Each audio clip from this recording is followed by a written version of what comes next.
அம்மா, இவ்வளோ சாப்பாட்டை என்னால தனியா சாப்பிட முடியாதும்மா. இதோ இன்னொரு புரட்சியாளன். அட அர்ஜுன், என் தட்டுல எல்லா ஐட்டமும் கொஞ்சம் கொஞ்சமா தான் வச்சிருக்காங்க. கோகோன் போல்ட்டுக்கும் ஏதாவது வேணும்னா என் தட்டுல இருந்து எடுத்துப்பாங்க, சரியா? ஐயோ சித்தப்பா விடுங்க. அம்மா உங்க தட்டுல 2 மட்டன் பீஸ் தான் வச்சிருக்காங்க. இதுல எனக்கும் போல்ட்டுக்கும் என்ன வரும்? மட்டன் வாசனை சூப்பரா இருக்குன்னு சும்மா தான் சொன்னேன். இதை யாரு சமைச்சது? வேற யாரு சமைப்பா? நம்ம சாரு அக்கா தான் சமைச்சாங்க. அவங்க தானே எல்லாருக்கும் சமைப்பாங்க. அதுவும் இல்லாம இவங்க கைவண்ணம் வேற யாருக்கு வரும்? கொஞ்சமா எண்ணெய், கொஞ்சமா மசாலா போட்டு இவங்க ரொம்ப நல்லா சமைப்பாங்க. ஆமா, உன் வாய் மூடவே மூடாதா? பேசிட்டே இருக்க. ஒரு வாட்டி இவ வாய் பேச ஆரம்பிச்சுட்டான்னா நிக்கவே நிக்காது, கத்திரிக்கோள் மாதிரி போய்கிட்டே இருக்கும். இதை தவிர வேற என்ன தெரியும்? உங்களுக்கு எப்பவுமே நான் தப்பாவே தெரியறேனா? நான் என்ன பேசினாலும் அது தப்பாவே தான் இருக்குமா? பாரோ, அமைதியா இரு. சரி சரி, சாப்பிட ஆரம்பிங்க. சாப்பிட. உன் புருஷன் எப்போ வராரு? இன்னைக்கு ராத்திரி தான் வராரு. ஓ அப்படியா? இன்னைக்கு நைட்டே வராங்களா?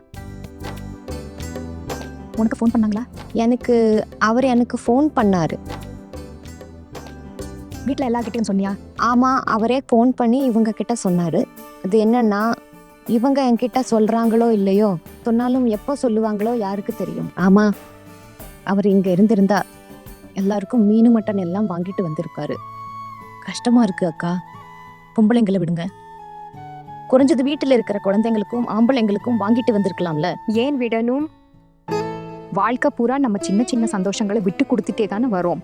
இவ்வளோ நல்லா சமைக்கிறோம், ஆனா நமக்கு தான் எதுவும் கிடைக்கிறது இல்ல. அப்புறம் நம்ம 3 பேருக்கும் சாப்பிட சரியாவே எதுவும் கிடைக்கிறது இல்ல.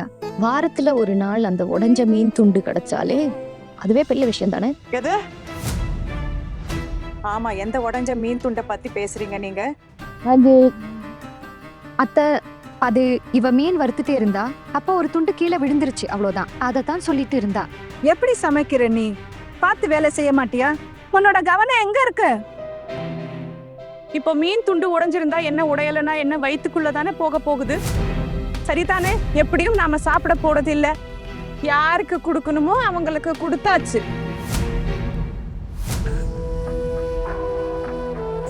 சின்ன அத்தை, சீக்கிரம் சாப்பிடுங்க. நீங்க சாப்பிடாம நாங்க எப்படி சாப்பிடுவோம்? சாப்பிடுங்க சாப்பிடுங்க. எங்க 2 பேருக்கும் ஊட்டி விடணும்ல. சரி, முதல்ல நான் அவங்க 2 பேருக்கும் ஊட்டி விட்டுடுறேன். அட இல்ல, உனக்கு இன்னைக்கு சடங்கு. முதல்ல நீ ஒரு வாய் சாப்பிடு, அதுக்கப்புறம் இவங்களுக்கு ஊட்டி விடு. சரிங்க பெரியம்மா.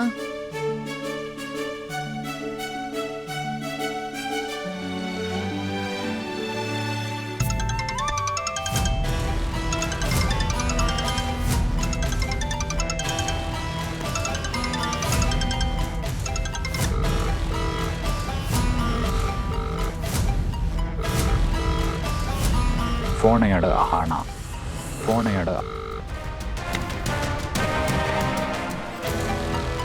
நீ என் ஃபோனை கட் பண்ணியிருக்க கூடாது. இதோட விளைவு ரொம்ப மோசமா இருக்கும். என்னாச்சு? யாரோட ஃபோன்? ஏன் கட் பண்ண? இந்த நேரத்துல யாரு உனக்கு ஃபோன் பண்றா? இல்ல பெரியம்மா, யாரும் இல்ல. யாரும் இங்கன்னா என்ன அர்த்தம்? கண்டிப்பா அவளுக்கு வரப்போற புருஷன் தான் பண்ணியிருப்பான். ஆட, கல்யாணத்துக்கு முன்னாடியே வரப்போற புருஷன் கூட நல்லா பழக்கமாகி இருக்கும் போல. இன்னைக்கு அவருக்கும் சடங்கு இருக்கும்ல, அதுக்காகத்தான் கன்ஃபார்ம் பண்ண ஃபோன் பண்றாரு போல. அவரோட ஆளு சாப்பிட்டாளா இல்லையான்னு இப்போ 2 பேராலையும் பொறுக்க முடியல. இல்ல சின்னம்மா, அப்படிலாம் ஒண்ணும் இல்ல.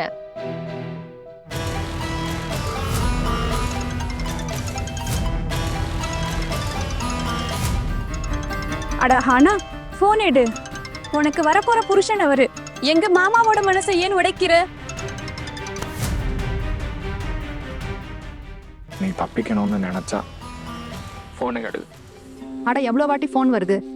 ஒரு தடவை எடுத்து பேசு. ஏதாவது அவசர வேலையா இருக்கும்ல.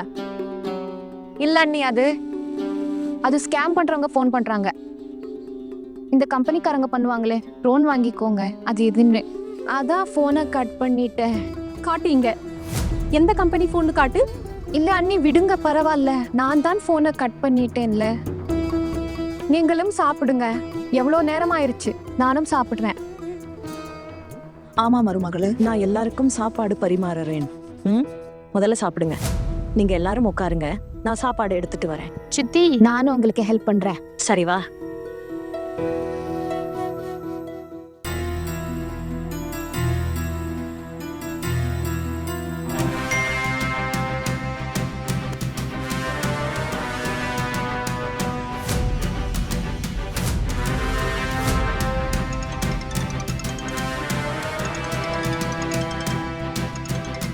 காட்டு யாரோட போன்?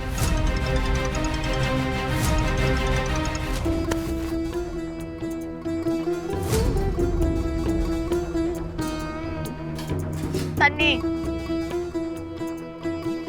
ஆஹானா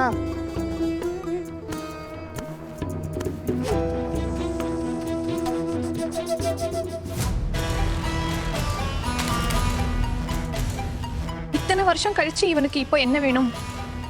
எனக்கு மட்டும் ஏன் எப்பவுமே இவ்ளோ பிரச்சனை நடக்குது?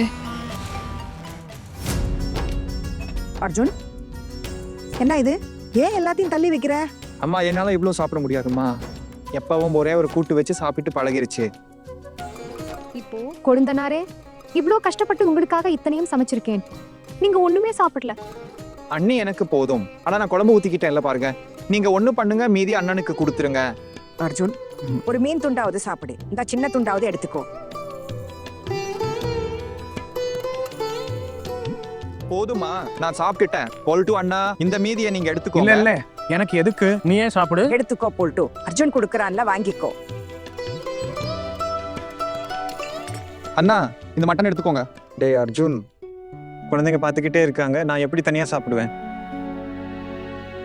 ஒரு வேலை பண்ணு, 2-3 பீஸ் தானே இருக்கு, குழந்தைங்களுக்கு பிரிச்சு கொடுத்துரு. போன், நீ இந்த வீட்டு பொண்ணுங்களை ரொம்பவே தலையில தூக்கி வச்சிருக்க. சம்சமுக்கு கொடுக்கணும்னா கூட பொண்ணுகளுக்கு கொடுக்க வேண்டிய அவசியம் இல்லை. எப்படியும் பொண்ணுங்கிறவங்க அந்நிய சொத்து. கல்யாணத்துக்கு பிறகு வேற ஒரு வீட்டை தான் அவங்க பாத்துக்க போறாங்க. அதனால இப்பவே அதுக்கு தயார் பண்ணணும். இல்லைன்னா இவங்க 2 பேரும் நடுமருமக மாதிரி பேராசைக்காரி ஆயிடுவாங்க. பெரியம்மா, நான் பேராசைக்காரியா? நான் எப்போ பேராசைப்பட்டேன்? அப்படியே பேராசைப்பட்டாலும் இந்த வீட்டுல என்ன கிடைக்க போகுது? ஏய், நாங்க உன் மாமியார். மாமியார் கிட்ட இப்படியா பேசுறது? இப்படி பேச உனக்கு எவ்வளவு தைரியம்? எனக்கு அவமானமா இருக்குல்ல, அதுக்கு என்ன? பிள்ளைங்களா, இந்தாங்க ஸ்வீட். இன்னும் ஸ்வீட் எடுத்துக்கோங்க, சீக்கிரம் சாப்பிடுங்க. அர்ஜுன், இதெல்லாம் ஏன் தானம் பண்ற? நீ சாப்பிட மாட்டியா? நம்ம குடும்பத்துல இதானே நடந்துக்கிட்டு வருது. 1-2 அண்ணனுங்க கல்யாணத்துல இந்த சடங்கை தானே பண்ணோம். அம்மா, உங்ககிட்ட ஒரு விஷயம் சொல்லவா? தயவு செஞ்சு தப்பா எடுத்துக்காதீங்க. ஆனா இன்னைக்கு என்ன திட்டாதீங்க. ஆனா நீங்க நம்புற சடங்கு சம்பிரதாயங்கள் எல்லாம் சரின்னு அவசியம் இல்லை. ஏன்னா நான் இந்த சம்பிரதாயங்களை நம்பல.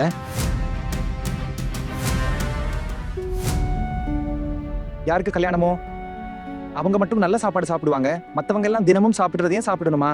குழந்தைங்களுக்கும் அதே சாப்பாட்டை தான் போட்டிருக்கீங்க. ஏன் இந்த மாதிரி சடங்குகளை நான் கெட்டதா பாக்குறேன்.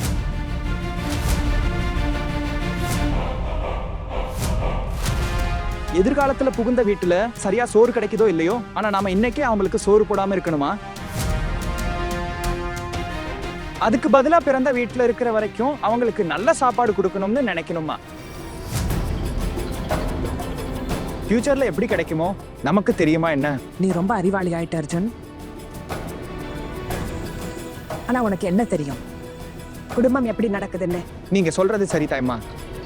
குடும்பம் எப்படி நடக்குதுன்னு எனக்கு தெரியாது. ஆனா என் தட்டுல நல்ல சாப்பாடு இருந்து பக்கத்துல இருக்கிற குழந்தைங்க தட்டுல இல்லைன்னா இந்த சாப்பாடு என் தொண்டை குடிக்குள்ள இறங்காது.